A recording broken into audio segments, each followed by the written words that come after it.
smidge in there, too. Hello and welcome to our Batman Arkham Knight Spoilercast. I am Alex O'Neill, your resident spoiler for our Spoilercast. And with me this week, joined by my friend and yours, Greg Miller. What's up? Irrational Passions. How you welcome doing? Back to the dominant podcast of the internet.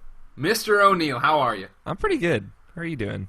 Good. I'm great. We just finished Colin and Greg Live. I ate a chicken sandwich. I'm feeling good. Yeah, you warmed up. I watched Colin and Greg Live, of course. Yeah. Yeah, I call it that was the minor league, and then coming to this Batman Spoilercast, this is the major league. This is where it hits off. Now, I very specifically didn't watch you and Nick Scarpino spoil stuff because I didn't want to know what you thought until we got to talk face to face. You mean our hit video over at youtube.com/kindoffunnygames? Exactly. Yeah. And obviously, I'm really excited. Thank you for doing this. I just kind of tweeted you, and I was like, hey, we should do this.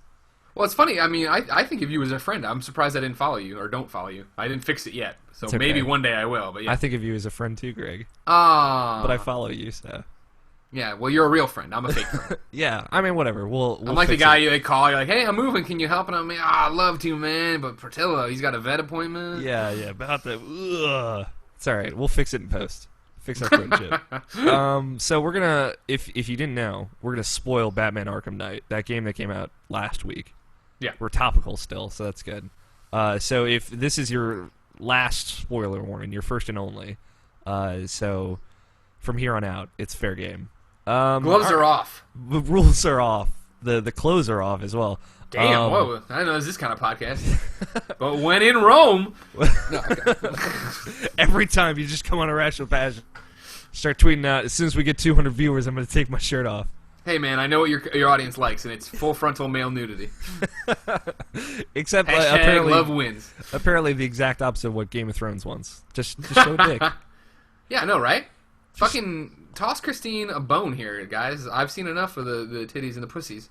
Let's see some dicks for the girls or the guys, whatever you want. Exactly. And just like Game of Thrones, Batman Arkham Knight is the first M-rated Batman game. So. Nice transition. Nice transition. I was Greg totally just throwing it like together. Game of Thrones, this is M-rated as well. Like Game of Thrones. I was trying to think of like where a good place to start would be. Sure. So I wanted to talk about like Batman knowledge because you're more of a Superman person. Right? Yeah, I'm a DC guy, but I lean Superman in the Superman argument. Much like myself. Okay. I'm a Superman guy as well.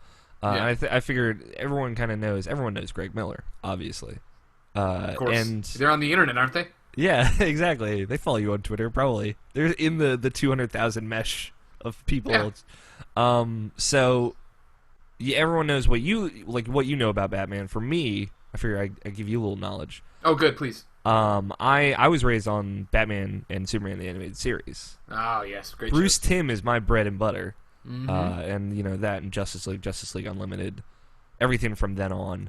So this weird Arkham Asylum through Knight has been really nice for me because Mark Hamill, Kevin Conroy, it's the spiritual successor, if not like the continuation, right? Yeah. This after like finishing Knight, it is definitely like Asylum City Knight. And now Origins, since they acknowledged its existence in Knight, it definitely feels like this is. It's kind of like what your good friend Colin Moriarty is always talking about. Like, let's just make an independent Batman story that kind of like is like beginning to end its own thing, and it ends. Right. Like it very much ends in this game. It's like everyone knows who Batman is. Or does it? Oh, question mark. True. We both saw that true ending. Yeah, we know what's up. Oh, now they got a fucking Phantom Batman. Yeah, we'll get to that for sure. Yeah. So like with you, like what is like your Batman knowledge, just for my reference, I guess. Jeez, man. I mean, I've been reading DC forever. That's the universe I've existed in. So obviously, I respect and revere Batman, right? I mean, in terms of like full-on reading, I would say after Death and Return of Superman, probably picked up a few Bat books here and there. Of course, that's when they learned like, oh, when we kill a big comic person that everybody knows, everybody buys the comics. So let's break Batman's back, right? So I read. I think Nightfall is really where I picked up and started reading comics for Batman. But yeah, the animated series, the Burton movies, every movie, TV show. I mean, I've been around for that, and then books on and off depending on what's happening, right? Like I'd say Nightfall got me interested in the point of reading at that event and going through, but then it was more like I'd only come back for the big events, really, like No Man's Land. I really enjoyed Robin. Like yeah, I'm those kids, now that are like, oh, why do they keep making Spider-Man a teenager and da-da-da-da. And it's like, well, because that's who wants to read those books, and that's why I loved Superboy. That's why I loved Tim Drake, right, is that these were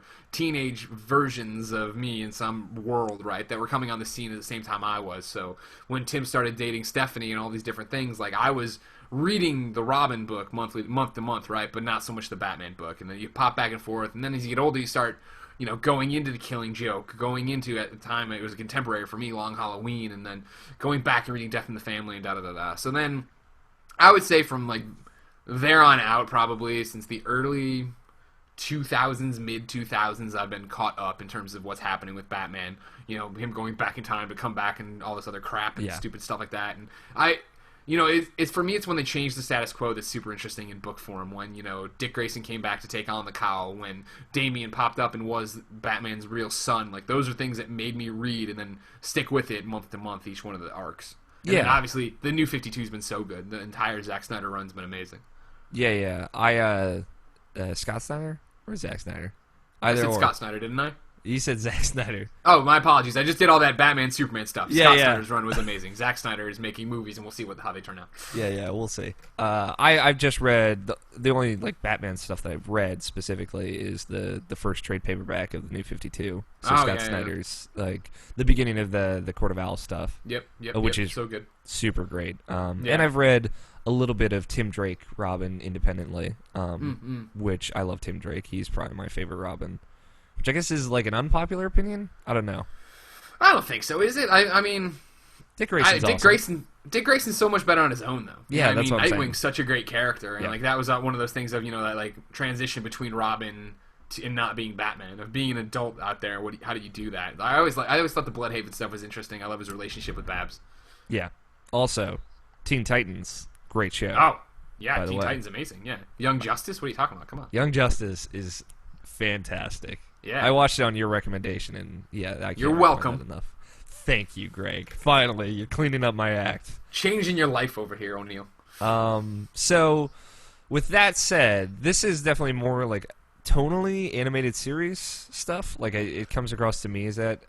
Sure, but that's I felt like Asylum was definitely like feet firmly planted in the animated series realm. For sure. And I remember talking to Kevin Conroy about it when it was coming up, the first one, and him and Mark were both like, yeah, like this is like to us a sequel to that. I mean, Bruce Timm was on to write Arkham Asylum. This was they brought back that entire voice cast that felt like it. And then as they went to City and now as they've gone to Night, I feel it's diverged, not in a bad way, but just in a more mature way. And then they've started to take the universe into their own hands. Yeah, it feels like, honestly, even more than the animated series, it's like Asylum was the animated series, and then they started doing a little bit of their own thing with City, and then this feels very independent to me. Like it feels kind of separated, like it's grown up and now it's over, like it's ended itself. And the animated series went down a weird way with like Batman Beyond, which was still great but very different. And the Joker like definitively dying. So I like to see that this is like going in a direction with that as well. You mentioned Colin earlier, and it's doing what him and I both want comics to do, which is to tell stories that are contained and have an end, and then whatever happens next time happens. You know what I mean? Like, you don't have to worry about the next Batman game and, well, how does it tie into Arkham Knight? Well, it doesn't have to. You know what I mean? Like, don't worry about that. Yeah, it's really cool, and I like that this feels super self-contained. And so neither of us, like, I don't know about you, but you didn't know like anything going into it. Really? Right. No. Yeah, I was trying to stay in the dark as much as possible. Yeah. I watched that first like gameplay demo that they put out forever ago, which was actually just the beginning of the game where you get the Batmobile. And when I was like playing the game, when it like really started and you get Poison Ivy and take her to GCPD, I'm like, I don't actually know what this game's about. I actually don't know anything. Well, that was the big thing for me. Like I thought Origins did such a good job of hiding what it was. Yes. Right? Like, we did rewind theaters and all this content in pre-release of, like, it's all about Black Mask, Black Mask, Black Mask. And then within the first, like, hour and a half, it's like, oh, fuck, no, it's Joker. This is a Joker game. Holy shit, how did they not tell you this? Yeah. And so that was my thing with this one and the build-up to it. I'm like, this isn't going to be what we think it is. You know what I mean? Like this, I'm excited to get in there, and but is Arkham Knight actually going to be a part of it even, or is he going to be like another decoy that we get away from pretty quickly? You know? Yeah. And we did and we didn't in the same breath. It was weird. Yeah, it was because they kept saying like Scarecrow's the villain, you know, like he's getting everybody together. They like everything that I read, they specifically just didn't talk about the Arkham Knight. They acknowledged that he existed, but they just didn't really talk about him. And they made those ballsy claims that this is their own character. Yes, they had made up this character, and you sons of fucking lying bitches, like Rocksteady. That was the thing, because like going into it, and you get to Ace Chemicals, and you finally start interacting with the Arkham Knight, and he's doing all of the like the Red Hood stuff of where he's like, oh no, you gotta aim. Like, you know, between not at the bat symbol on his chest because that's where it's heavily armored. He's like, he clearly knows Batman inside out. I'm like, is this Jason Todd? Like, Well, that was the thing is like I was staying completely oblivious to it, and to his credit, as much as I hang out with Troy Baker, he wouldn't tell me anything and didn't tell me anything. Mm-hmm. And so like when Arkham Knight opened his mouth for the first time and started talking, I was like, oh, holy shit! I was live streaming, like, holy shit, it's Troy Baker. So I text Troy, I'm like, hey, I didn't even know you're Arkham Knight. Great job, congratulations. And then the next night I'm playing, and they. You know, it's the first flashback to Jason Todd. Yeah. And Jason Todd opens his mouth, and I'm like, fuck. Yeah. Really? It was and weird not only... Oh, go ahead. Sorry. Not only is it like, okay, clearly this is it. It's like, it's telegraphed 7 hours before it's revealed in the game. Like, they're still building up to something that's exciting or crazy. And it's just like, God damn it. You know what I mean? Like, there's still that ounce of hope in me that they were going to pull off his mask and have it be somebody different. And they pull it off, and it's Jason Todd. You're like, all right, like this is why didn't you just call this Arkham Knight Red Hood or you know, Batman Arkham Hood or whatever? I don't even know what you want to call it. Batman Arkham Hood. Like it's just like, I mean, like it seemed like such a cheap fake out from the get go, because it was like, oh, this guy is acting like Red Hood, but he's not, because they're saying he's, you know, and it's like And I understand you can't spoil and you don't want to spoil, but it was just like, all right. It was definitely like a thing. Like as soon as I heard like and recognized, oh, this is Troy Baker.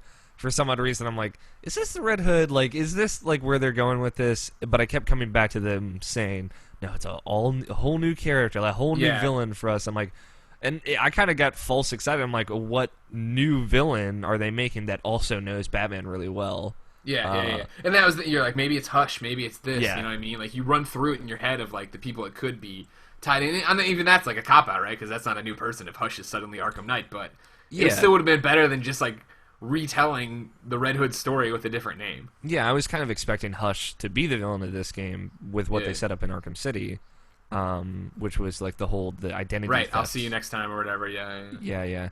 But of course, Hush is just like this 5-second thing that just happens in Wayne Tower and it's over. But I kind of wondered if it was, and then as soon as they started showing the Jason Todd flashbacks, because I watched the animated Under the Red Hood movie. Yeah, which is great, right? Which is super great. And that's the thing. It's, you know, they did hype it up to be like, oh, this is a whole new story or like a whole new villain for us. And it is an entirely new story. Like the story is like the Joker stuff. Like that's the real story. Like Red Hood is just kind of a side piece. Even Scarecrow is kind of a side piece of that. Yeah, Joker's the main guy, obviously. And they still did it like really well. Oh yeah, I mean it was just the fact that it got telegraphed so early. Yeah, that was the one thing for me where it was just like because like when you're in those those moments where you get to see, you know, Joker and Jason interact and get tortured and stuff, like they're powerful, and it's like that's what Nick and I were talking about in our video, and the way the storytelling works, where you turn the camera and all of a sudden turn back and you're in a completely different place and you're like, whoa, fuck, this is awesome. You know what I mean? Like those moments were powerful. It was just like, once like, oh, well, I know where this is going now. Like, I know exactly what's going to happen. I would have preferred the reveal of Jason earlier, right? Like, I don't know. Just like get it out of the way so you can do other things. You're not acting like you're building up to that. Yeah. And, like, that aside, I feel like they might have known that, and that's why they did the whole bait and switch with the Joker at Ace Chemicals, which I don't know about you, but it scared the shit out of me when, like, you turn around and it's the Joker pointing the gun at your face. And it was just like, it was a lot of that, completely unexpected. There was a lot of stuff with the Joker that, oh my god, his whole angle and everything, again, the way they used him. Like, I remember, you know, you pass him and crawl into a vent and turn the corner, and then he's in the vent, and you turn back the other corner and he's in that, and it's like, that's fucking awesome. Like, how great was that? The whole Johnny Charisma boss fight, right? Where like that started and I just let it play. I just listened to the entire song, and then I was like, oh, I have control. I'm Nightwing in the background. Okay, fuck, sorry. All right, back. Let's get to work and do this. But it's just like you wanted to sit there and like listen to everything he had to say. Yeah, and they still did like really good stuff. Speaking of like that whole when it's Robin and Batman going through the like the movie studio, and like Robin comes up, he's like, "Are you all right?" And he's like, "I'm fine, Jake." Yeah, Tim. And it's like, wow, you haven't done that in a while. That hasn't happened. Yeah, that was awesome. That was like, I was like, oh wow, like that actually felt really organic the way they did stuff like that. Yeah. But yeah, like when the Joker showed up, and it was a funny thing because the whole time, like before, like when you're leading up to Scarecrow, and I'm like, I don't think Scarecrow is the main villain of this game. I feel like it's gonna go past that.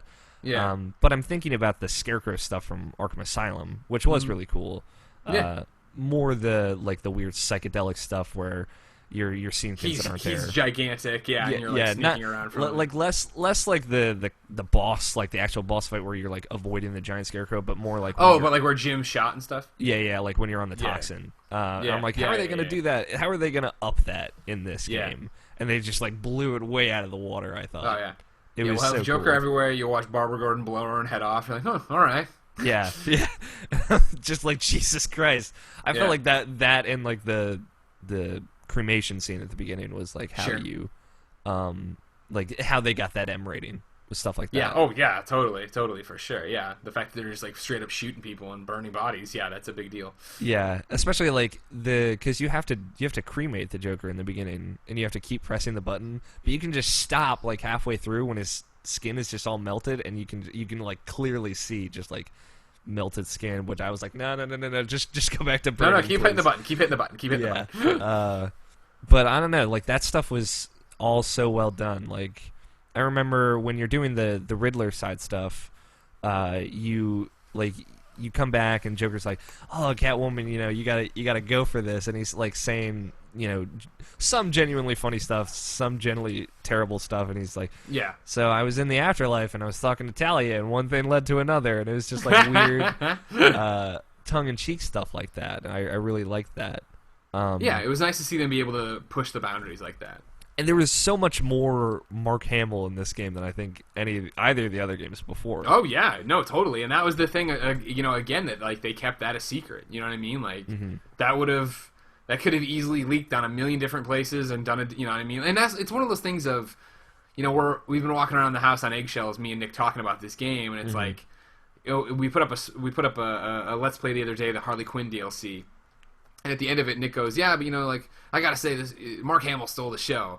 And I die, and I turn, I'm like, "You know why I died? That's a spoiler. We said we were gonna." And he's like, "Was it really?" And like, we had to bounce it off Kevin, who didn't want to know anything. And we're like, "This is a spoiler, but it's not really a spoiler." And he's like, "Well, I kind of expected it." I'm like, we all kind of expected it, but it's like we didn't know. You know what I mean? Like we didn't know. Like think about like the fact that this game was leaked like 2 or 3 years ago, right, by Kevin Conroy accidentally talking about it on like a Dallas Comic-Con panel. You know what I mean? Like, there's been so many chances for that to get fucked up, or for them not even to fuck it up, to promote it that way. Hey, hey, Mark Hamill is here. He is the Joker. He's back. You know what I mean? They're like, no. Let's keep all those cards close to our vest. Yeah, no, it's like I completely didn't expect it at all. Like I'd convinced myself there's no Joker in this game. No Mark Hamill. He's done. And because I was expecting them to do like a definitive Joker's dead, and they did do that, but they just did it also with the Joker, alive in his own still way. Alive in your head or whatever. Yeah, and it was such a great bait and switch. But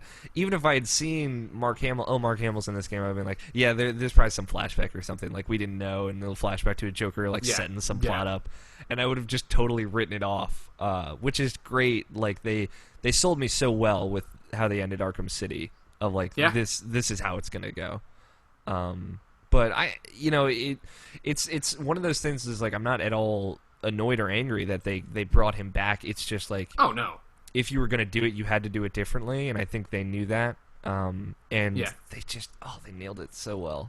And that's kind of like what I wanted to talk about, because a lot of the real story of the game is like Batman kind of afraid that he's going to become the Joker, like become not the way I interpreted it was not just because like the Joker's fucking virus blood that turns you into Joker monsters was going to take it over. I thought he was more afraid that he was going to like he was gonna break, he was gonna crack. Like all these years of doing this would finally have gotten to him, and he would just like cross the line where he was willing to kill, and there's no coming back from that. At that point, well, that was you're that big as bad thing, as right? that. Even when you're in your head and you have Joker from behind, and it's like snap his neck. Yep.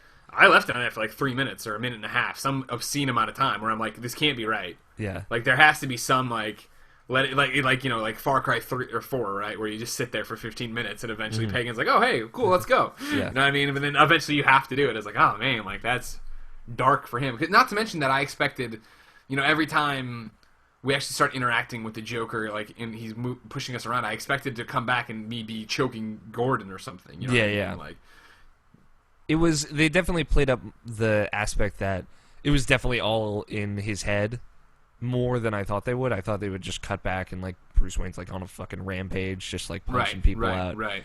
But no, it was just like, because there's like 3 times that it cuts back to him in the chair at the very end, and it's just like it's all still in his head, and then he just beats it in his head. Right. But yeah, it's open to interpretation of like how the Joker kind of plays into that. Of like, is this his head, like in his head, or is this the Joker's blood, or is this like just an actual fear that Batman is struggling with? Sure. Yeah. And I think that was like the big thing of like, he beat the Joker in the end. He's like, I don't need you, you need me, and he's like, I'm not the Batman anymore. Like that was his thing. Like that's again my interpretation of like, I'm gonna stop being the Batman, so you stop being the Joker. In a way, Right. Like the Joker can't exist without the Batman. Sure. Yeah, that makes sense. And that's a reason to hang up the cowl. Did you interpret it anyway? I'm just no. I mean tossing that ideas. makes a lot of sense. I found it a little. It's whenever Batman stops being Batman, like you know what I mean, like in any of the movies or anything like this, it's always that weird thing of just like, why? You know what I mean? Like that was the thing. Even like, did you did the true ending? You said, right? It's like we lock everybody up, and they're like, you're like, you're like, streets are safe, everybody. It's like these guys get out every fucking day. What are you talking about? Like, you're not safe at all. You're just leaving this for somebody else to clean up. You know what I mean? So the interpretation of it, was just the fact that I think he felt like he was broken the jigs up. Like, but he says, I think it's to Catwoman, right, in their final interaction. I'm just like. The city needs something new to fear, and it's not me anymore. You know what I mean? Like, he understood the death of his symbol and what that meant. Like, and that was a cool take on it. Usually it is like, oh, I'm in love with somebody, so I won't do it. Or, like, Dark Knight Rises, right? Like, can't do this anymore. I'll be hope instead of fear. And this one was just like, they're not going to be afraid of me anymore. They know who I am, so I need to go away. Blowing up your mansion, clearly faking your own death. I don't know if that's the best way to do it, but whatever. Yeah.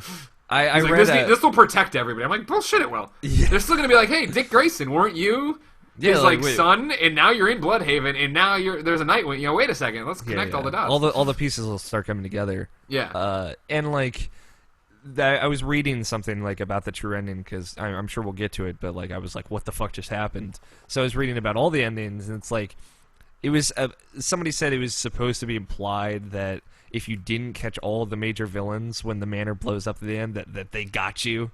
Like, and I'm like, yeah, right. Bullshit. I didn't interpret it that way at all. Yeah. Because I had them all caught when I went and did it, and it still blows up. You know what I mean? Yeah.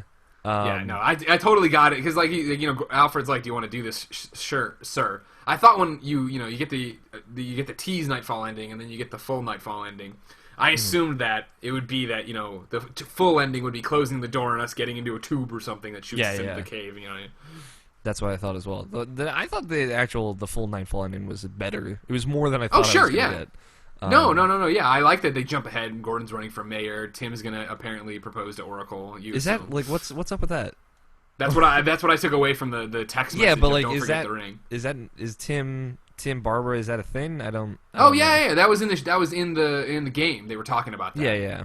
Yeah, I thought that was a weird choice, but it's like whatever. Like you had to do it for storytelling reasons, but it's like just let her be with Dick. Can't we do everything you're doing right now with Dick? But okay, whatever, no big deal. Yeah. So one thing that I actually heard some people talking about, I think it was on the Giant Bombcast.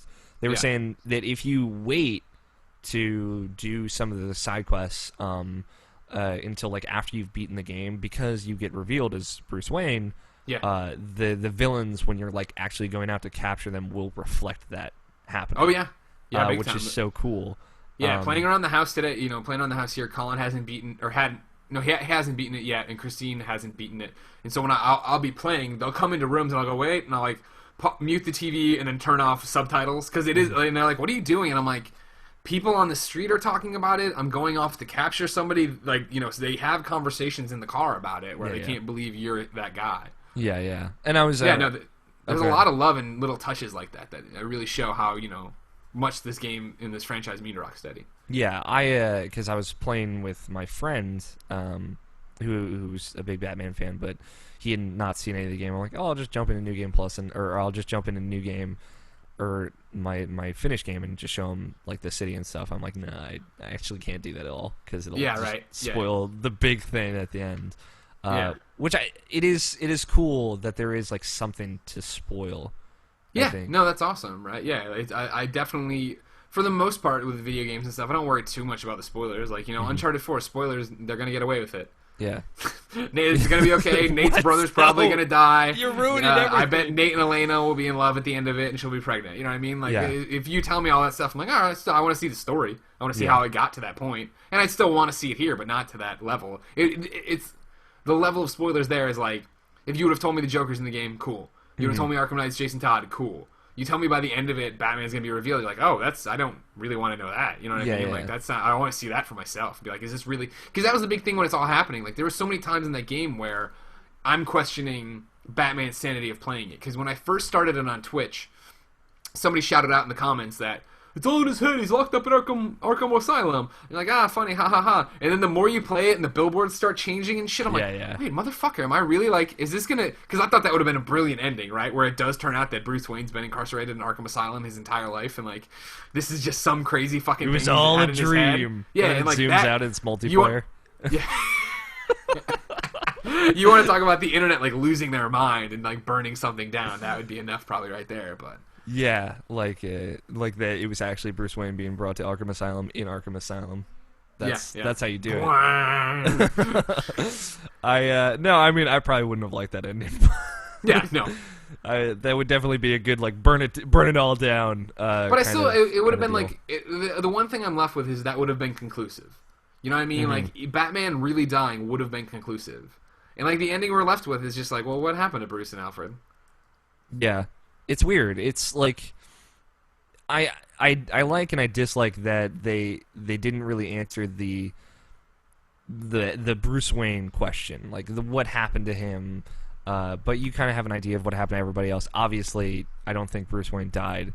But like it's left open in a way I didn't expect, I guess. And like I think the same goes for you, because you were like, when you get the Nightfall and it's like, oh, they'll show Bruce and Alfred getting into a tube and like peacing out.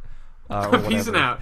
See you guys. Like, I'm out. But it's like, obviously Bruce wouldn't have blown up the manor and killed Alfred, because like he would never do. He would never. Put and like what you're talking about, right? Is like there is the thing where they had it pop up where it's very much like, oh yeah, like we're trying. The Joker, or Jesus Christ, Gordon is talking about like, we're not sure, which one of the villains. Some people think the villains blew up the manor. It's like, no villain blew up the manor. What are you talking about? You know what I mean? Like, don't even do this. We know what's happening. Yeah, it's they're peacing out. So, peacing out. Let me see a couple other discussion points here, and then we can see if people have any questions that we want to talk about. So like, do you think there can be another Batman game after this, like in the Arkham world, or no? I mean, I think there probably will be. Yeah, I mean, that's the whole thing, is like, I still think that, they might, there's so many references to Superman, right? Yep. And, I'm with you, Flash, also. Rocksteady, make a Superman game. If anyone can do it, it's them. And that's the thing of them making a Justice League game. They could easily make a Justice League game, like The Search for Batman or whatever. You know what I mean? Like, it's like, that ending is left with, what is that thing that comes down? Is that, the personification of fear, that there is something new to fear in Gotham? Is Gothic Batman there? Some shit. You know what I mean? Like, so you could have Superman, Wonder Woman, whoever show up to try to investigate what happened to Bruce. So let's talk about, we'll talk about the true ending then, because it cuts to some indiscriminate time in the future. Yeah. Probably a year, maybe. And Gordon's, hanging out. He's doing his monologue, and Mike from Breaking Bad just hanging out, talking. Yeah. And it cuts to like a very similar husband-wife-child situation to Bruce Wayne. and going through an alley out of some kind of show of some sort, and then they're attacked by muggers, and they look up and they see like this bat figure that elongates and then like explodes Right. into, and like it clearly looks like a scarecrow thing because like the building is like crumbling behind it, and it's like it looks like a bat. So like that symbolism is still there. Yeah. And then it ends. Yes. So I don't. I mean, my takeaway, yeah, is just that it was just that's the fact that something new stepped up to be feared in Gotham. You know what I mean? I don't think that character is the Ghost of Batman or Batman Gothic or whatever the hell you want it to be. I think it's just that there is a new protector out there that's scaring them or whatever. You know what I mean? Yeah, and like people were saying, like it's the city's using fear toxin to scare criminals, and I'm like, I don't know how that would be possible. I don't know how that works. Yeah, exactly. They're like, only dosing people committing crimes. Yeah, it's like dosing, and like the families over there also freaking out, like looking at a bunch of zombies or something coming up. No, like that wouldn't work because everyone would be affected. But I do like the idea that maybe there is a new Batman, kind of like how Dark Knight Rises. Sure. One of the redeemable qualities about that movie is like a symbol can carry on with a new person under the cowl. But like I like the idea that they were probably just seeing a person, but the way we see it from their perspective is that like it looks like a beast, because that's kind of like what Batman was evoking in people was. Yeah, that's what originally he was doing, right? Where like I always thought Tim Burton's Batman, before he becomes Batman, they have a symbol and everything. Like when the reporter and Vicky Vale are running around like chasing this, people think it's a real like creature. You know what I mean? Like they don't know what's attacking them or what's happening. Yeah, and I've been going back and playing Arkham Origins, and they cut a lot to, and you've talked about it before, and I agree with you that it's like a really great Joker story, and they cut to like a lot of like Joker's perspective, and he sees the bat as like this monstrous bat creature, right? And it's like. Maybe, yes, the Joker's crazy and unhinged, and like that's just how he sees it. He doesn't see him as a person anymore. But also, like, criminals fear just the idea of him, and it changes what they see within him. So it's it's really cool. Like, that's a good interpretation, I think, is that this is just a person, but you see something more terrifying because that's what it's supposed to be. It's supposed to be terrifying. Right. Exactly. And one thing I actually thought was kind of weird, and I didn't expect... and you interviewed the people at Rocksteady back at E3 of like how this is their trilogy. It's the end of their third game. Yeah. I expected them to kind of like not talk about Arkham Origins at all. But I thought there were more references to that than there were. No, yeah, they put a whole bunch of stuff. I mean, Firefly's entire thing is that, right? Deathstroke's entire thing is that we've faced off before. Yeah. I thought that was a nice nod, and like that's why, when like. Colin asked the question at E3 of like, you keep calling it the trilogy, like what does that mean? I was like, I thought I've always gotten it, right? Mm-hmm. Like I understand you're the developer who's worked on 3 of these games, you're telling this trilogy story, and I'm sure Origins was influenced by it, obviously, and you have to. It's all part of the same fabric, but like. Yeah. I thought it was pretty clear from the get-go and jump what they were doing with it. So, like, yeah, that's why it's nice to see them be like, yeah, that game happened. That exists. That's real to us. You know what I mean? Yeah. I like that. It was nice because like I like Arkham Origins, especially going back and playing through it again. But I always like when I first played through it, and this is on me, not on like WB Montreal or Rocksteady or anything. It was just I was like, this isn't like canon. Like this is just this is some other team kind of working within that same fabric. Right, that sandbox they made. But Rocksteady and not acknowledging it, I guess, just makes me feel better about it. Which is it's silly, but that's on me. But Origins always got the short end of the stick, man. Because like, if you would have released that game and could have hidden, like, you know what I mean, like done like a blind taste test, nobody would have. I mean, people would have been like, the combat feels a bit looser, but whatever. Like, they wouldn't have been like, oh, they're not even nearly as good as Rocksteady's. Because that's how. I mean, that's how WB got painted, or WB Montreal got painted in that entire thing. And then, of course, there were so many little problems with it, like for people falling through the world or this, and like, well, bugs like that never happen in Rocksteady's games. And now it's like, well, the PC port can barely run. But again, they didn't make that. But so you're making a point, but. Their engine appears to be complicated. Yeah, Rocksteady is the only developer capable of making non-broken games, apparently. And then you just port it out to everyone else, and they all just shatter. Yeah, they get the blame. Yeah, no, it's Origins is really good. If I encourage people to play it, I haven't played Cold Heart yet, and I want to play that. So, I think those are only the big talking points. What did you think of it overall? Like in the Batman Arkham series. I'm still struggling with that. Like the thing Me is, too, so. when I finished it, like, and I put it down, I was immediately like, Colin was only an hour in, and when I beat the story, I was like, that was awesome. I feel like I wouldn't have given this a 9. You know what I mean? That's what I was like when I sat there. I'm like, because Colin's like, I think people might be overrating this game an hour into it, and I was like, I don't know, da da da. And then you jump ahead till a week later, and I'm still playing this thing religiously till I literally can't keep my eyes open. And it's like, no, I'm wrong. This game is everything. It's as awesome as everybody says it is, and it's nice to see Colin now be like, I'm enjoying it more than I was, and da da. You know what I mean? Like there's something to it that sticks with you, and so it's like, I guess the thing is, it's the first Batman game where I've finished and been like, I have sticking points. I don't like the Batmobile as a tank. You know what I mean? Like, I just don't like that combat. I wish that wasn't there. It's not that it's hard. It's that it's not fun. You know what I mean? And I thought they choreographed or telegraphed the ending, and stuff like... Those are like... Usually I finish these games and I'm like, that was awesome. You know what I mean? Like, I don't... But it's...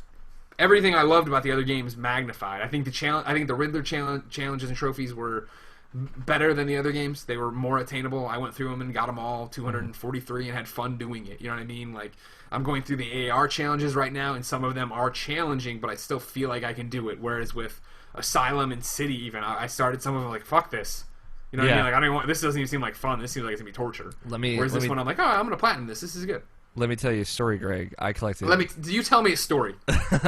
I collected every single Riddler trophy in both Arkham Asylum and Arkham City. You're fucking awesome. My first platinum trophy ever was Batman Arkham Asylum. That's awesome, man. Yeah. Like, followed shortly by Heavy Rain, but I really love having that. And I know you're going for the platinum, so... Yeah.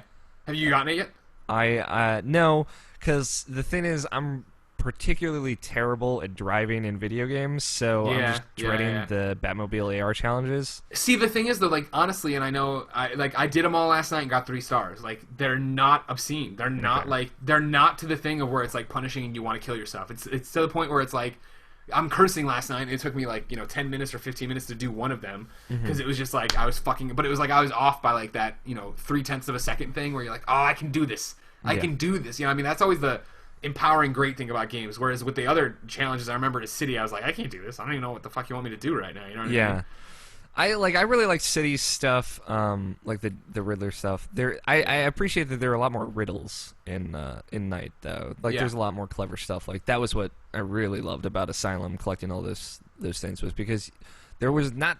If you look back, there are not a lot of villains in Arkham Asylum, but they have, like, all these cool references, like the Clayface and the Penguin and Two-Face and stuff like that, so... It was really cool doing that. I want to get the platinum for Arkham Knight, but I don't know. I couldn't get Cities because it was just at that point. After getting all the 300 and some odd Riddler trophies and that, it was just like, I don't know if I can do this. Yeah, that was the thing is with City, I had beaten it, and then I had so much fun I was reviewing it. I jumped back in to start a New Game Plus and beat that. And then I was like, well, now the Lion's Share's done, this will be fun. I'm going to go after the Riddler trophies. And I did it for like an hour, and I'm like, this isn't fun. Because it was like, the ones I can't stand are the ones that, like, honestly aren't even in the Arkham Knight Riddler trophies are like, stand on this question mark, and then line launch to the next question mark, and hit it right on it. Fall directly on it, or you're fucked. And it's like, you know what I mean? Like, that in Arkham City had a lot of the, like, glide, and then, like, glide off the wall, and then glide off the wall. Yeah, glide all the way back, Those were the worst part of it, and there's zero of that in Arkham Knight. Exactly, that's why it's so cool that Knight, like, listened and made those changes. And like, all right, cool. It was definitely just kind of a breeze to get through all those. I had trouble, like, the hardest thing for me was, like, finding the Riddler informants at the end of the game, because I only got, like, maybe half of them, and then I'm just, like, driving around the city just waiting for them to spawn.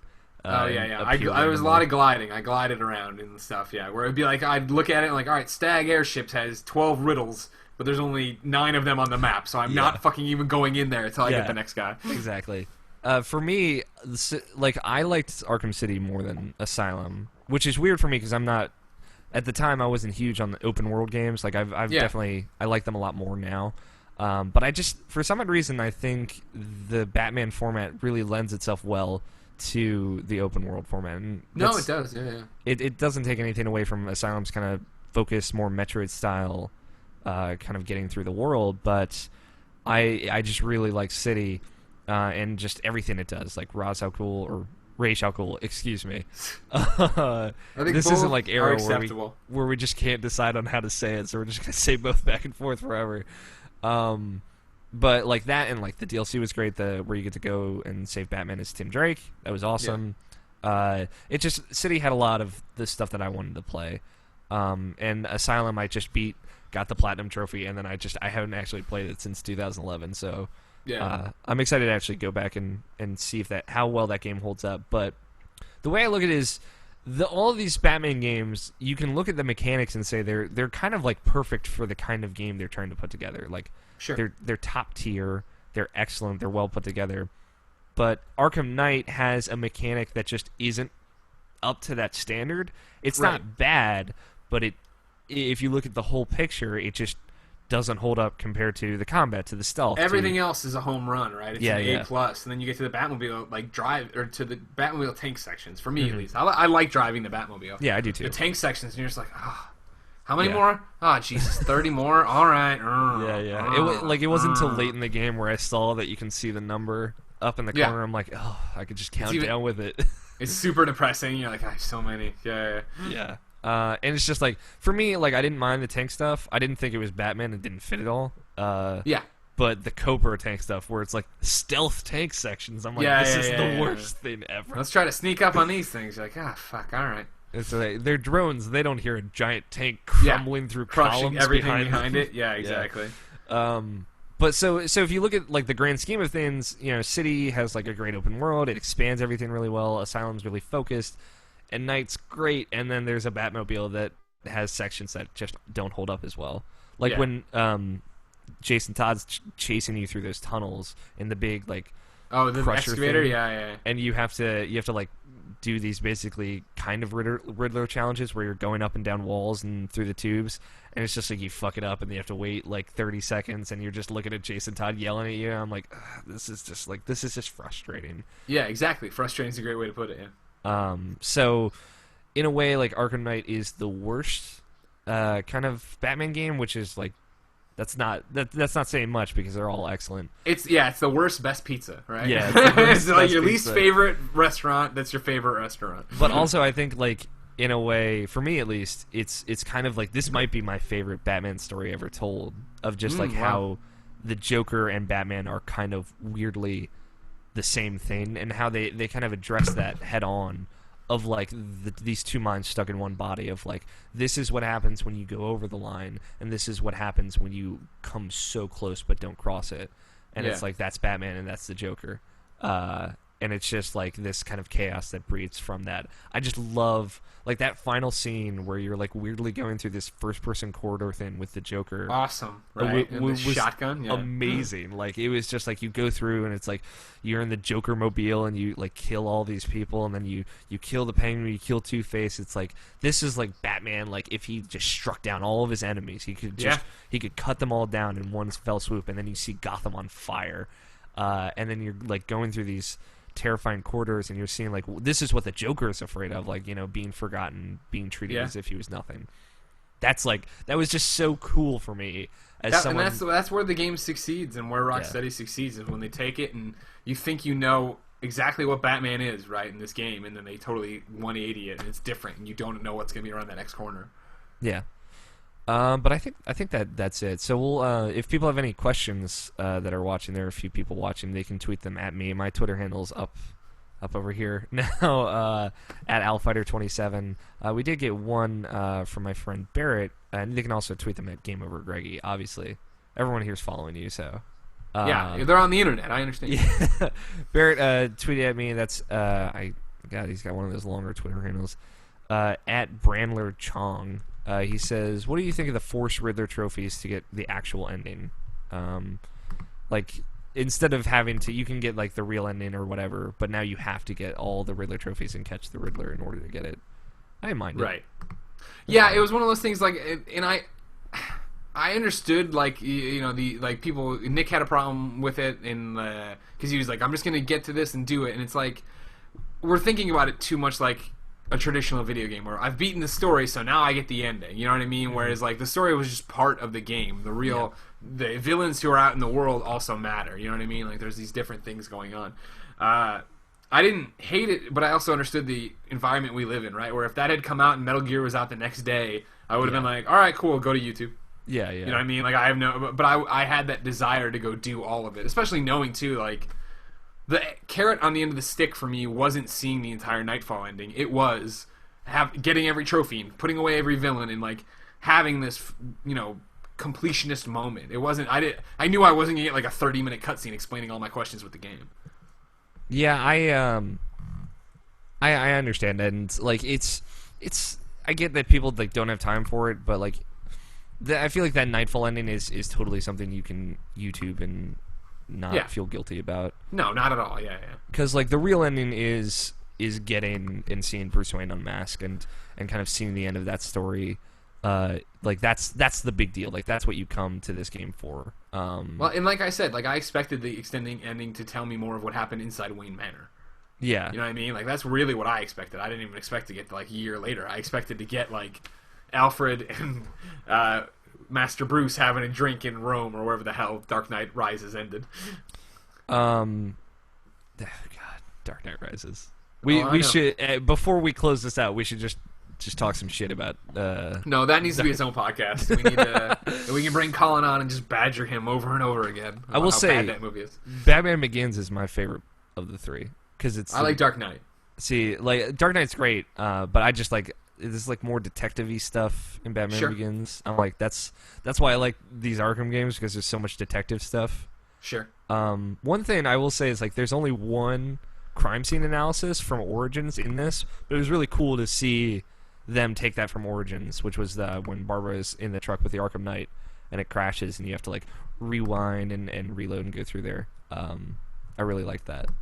Yeah, no, that was cool. Yeah, I liked those a lot in Origins reassembling the crime scene. Yeah.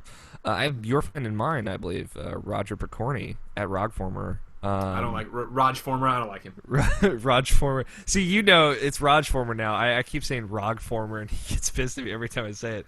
The problem is, it's a tough Twitter handle. Let's not lie. It is a tough Twitter handle. I feel like the pronunciation is the least important thing about that. But whatever. Roger, you're fine. He says, "What do you guys think about the way it was left super ambiguous? Do you think you'll get DLC explaining it? I hope not." I wouldn't put it past them giving you DLC about it. Yeah, I mean they've already said the Batgirl stuff is going to be prequel story. I think that's going to be the Killing Joke. Yeah. I think it's going to be. I think we're going to play the whole thing, and then we're going to get it from her perspective of having a cup of coffee and then opening the door and getting shot. Yeah, I'm really excited for Batgirl because you find her suit and then you see like you get the character trophy of what she looks like. I'm like, oh, she looks like such a badass. Like I'm really excited to play that.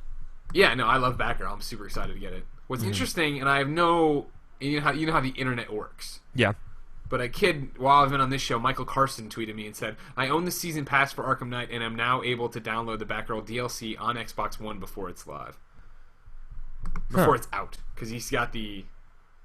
It shows it as him downloading or has it downloaded. Yeah, I bet you can download it, but it doesn't activate until a date, though. That's what I would guess. Yeah, 14th, 7/14. Okay. That seems super soon, though. I mean, like, it's weird coming off of this, and I'm probably the only one saying this. I'm like, I could just go for more of this right now. Like, oh no, me too, totally, yeah. I mean, that's why I'm still playing it. I'm still excited to go through and do all this dumb. It's not as long as The Witcher or whatever, but like, Batman doesn't need to be. So no, it does not need to be as long as The Witcher. Yeah, I don't know. It'd be interesting to see what kind of DLC they would have to explain it. Yeah, I mean, they keep talking, I went back and read the DLC notes last night when they put out that long thing, and it's like, it talks about, obviously Batgirl's the big story thing, but more narrative episodes expanding on characters and what was happening there. So, yeah, it'd be interesting to see it from the other side. It'd be interesting to get it as, play as Tim Drake for a little bit after the fact. You know what I mean? Because, like, the Arkham City stuff was great. Yeah. Another one from Skullmaniac28 said, "How do you guys feel about the lack of boss fights? Did it hurt the game?" I was fine with it. Like, you know what I mean? Most of the bosses, and this is always the thing with Batman, right? Is like you're building up to the Penguin where you're going to punch him knock him out with one punch. You know what I mean? It wasn't until later on that I was like, oh, right, I haven't even fought anybody like in the traditional boss fight. But when I think of boss fights with them, I think of Mr. Freeze, which was cool the first time. I didn't like it as much in Cold Cold Heart. I think of Penguin. I think of Solomon Grundy, which I could take it or leave it. You know what I mean? Like, yeah, the Deathstroke one stands out as the best Batman boss fight. And that's why this one was so fucking heartbreaking when they finally revealed Deathstroke's back. And I'm like, here we go. I'm going to get to fight him. All right, we'll bring up the bridges. Alfred, he doesn't get off the island. And Alfred's like, no problem, sir. Also, his tank season 300. I'm like, no! God damn it. Why is he going to tank? And then he gets out of the tank and you immediately just take him out. Beat I'm like, the shit out of him. Come on. Put up a fight at least. Yeah, that Deathstroke battle was so good in in Origins. Yeah. God, it was awesome. And like Origins had like a lot of pretty good fights too. So the Bane overstayed its welcome, but like whatever. Sure. Yeah, I was fine with it. I would have been more fine with it if because there's like a stealth boss fight for Jason, and that was okay. But like just take the tank boss fights out of it. Like those were both terrible. Yeah. So. Especially like I died because you have to do all the Cobra tanks, then you fight Jason's tank, and I died, and then I had to do all the Cobra tanks again. Oh, I was fuck like, that! No. Yeah. My friend Mark Griffiths tweets at me at the RP Genius, which is a great Twitter handle. Sorry, Raj. Sorry, Roger. He said, which batsuit did you use the most? I never used any of the other batsuits because really? I'm boring. So it wasn't until I beat it. Once the story was done, I started jumping around, and I was in the new 52 suit pretty much the whole way. Yeah, I saw you stream at one point, which it looked pretty cool. No, yeah, a lot of them look dumb on like the select screen, and then when you're in motion, you're like, oh, this is cool. All right, I like this. Yeah. Some people were asking if you were disappointed that there was no direct Justice League link from this. Yeah. I mean, I had been predicting forever, right, that Superman was going to be like, do you need help? And then bug out. And so when it didn't happen, I was like, ah. And it's just like one of those, I just want to see him in the game. You know, I know that he's in the world. I hear them talk about it. There's the Lex voicemail. There's the Daily Planet cargo thing. It's like, I get it. But like, come on. Or even it would have been awesome to have, again, this doesn't fit with the whole one night thing, but like have like a press conference with Bruce Wayne and Clarkson. You know what I mean? Like just something fucking awesome like that. Yeah, I was like, there was the moment at the end where Alfred's like, there's somebody tracking you. And I'm like, and Batman's like, I knew he would. And I'm like, is that Superman? Yeah, right. And like he just showed up at the end because like at some point Scarecrow's like, I'm gonna blow up the whole Eastern Seaboard. And I'm like, somebody should step in. Like there are other people in this world that can help. Yeah, exactly. So I there was definitely a few moments where I'm like, maybe. But no, I mean I still would like to see Rocksteady try and do a Superman game because I think they could do it. If anybody could, yeah, they totally could. Yeah, and I don't know. I'm sad that there was no Superman or Justice League anything in there as well. Right? Yeah. There's still DLC though. I guess there could still be potential for that. Barrett asks, heads would explode if there's DLC and it's fucking Superman coming in. I would lose my goddamn mind. That would be so awesome. Even if it's fucking if we can get a Black Canary cameo or call during the Batgirl DLC. Yeah. Also, like, you know, there's the Queen Consolidated building in this. Yep. I think Rocksteady could also do a good Green Arrow video game. Yeah, they could, but I feel like that's just like the endless cycle of like, well, Batman Begins becomes Green Arrow, becomes Batman, the game becomes, you know what I mean? Like, we're just bouncing back and forth. I just want to put that idea out there. Sure. I mean, that's why I think they would work with a Justice League game.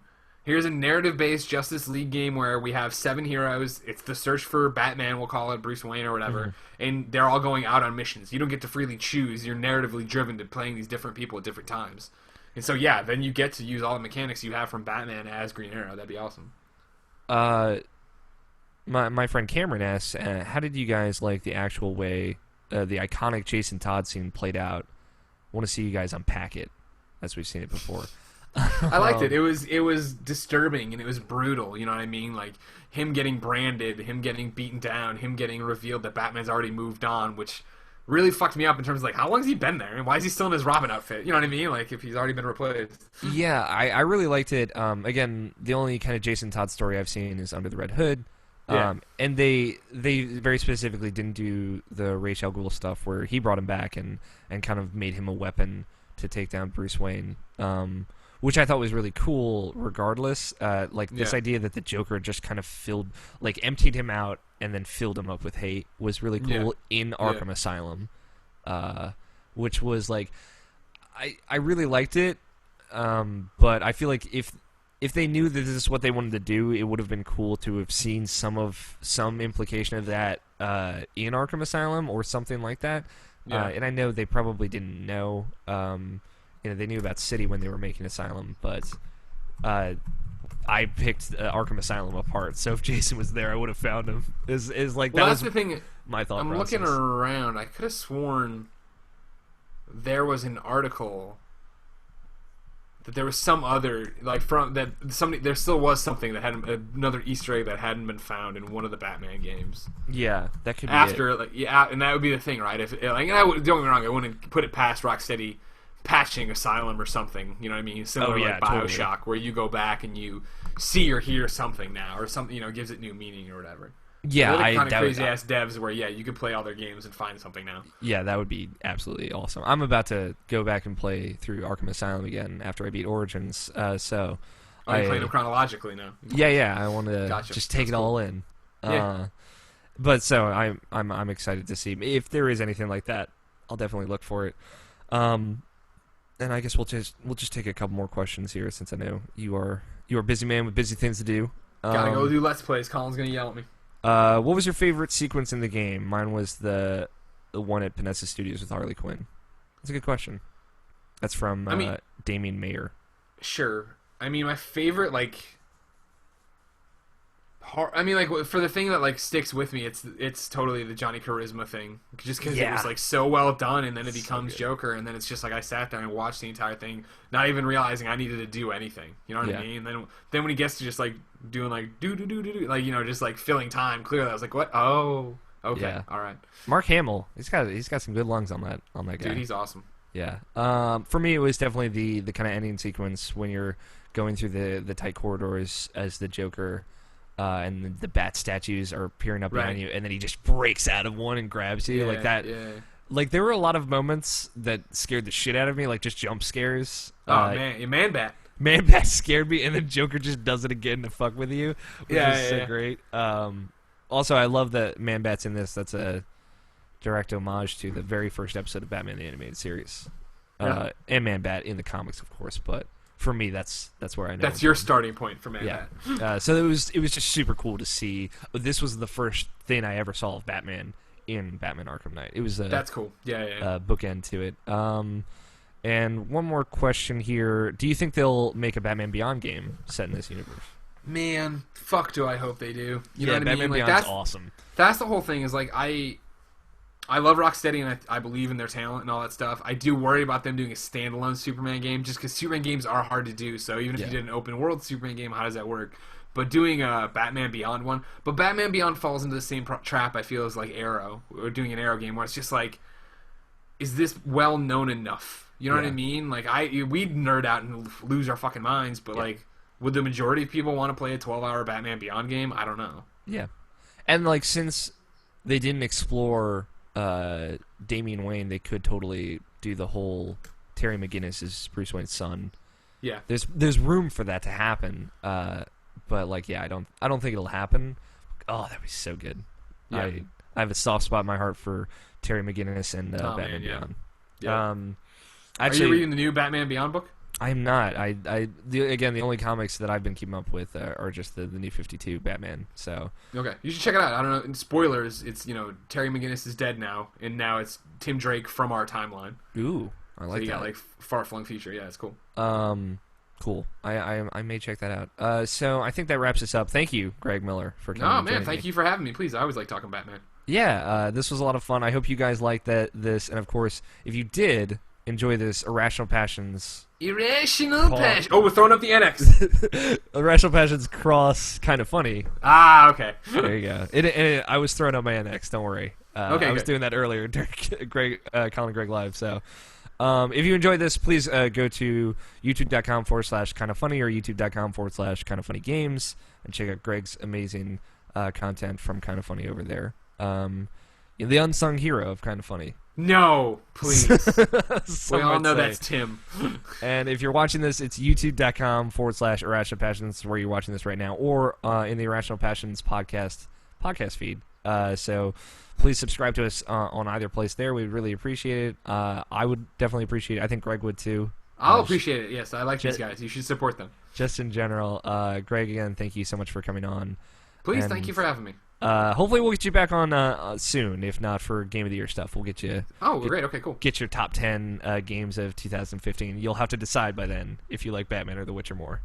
Well, I already know that it's Metal Gear Solid: The Phantom Pain. So Well, yeah. I mean, I have a soft spot for Metal Gear Solid. Maybe we'll do our Metal Gear Solid 5 spoiler cast. Well, that'll take about a month and a half to get to.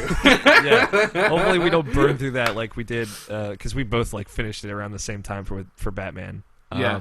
But thank you everyone so much for watching. I love all of you individually and collectively. Until next time, I will talk to you guys later.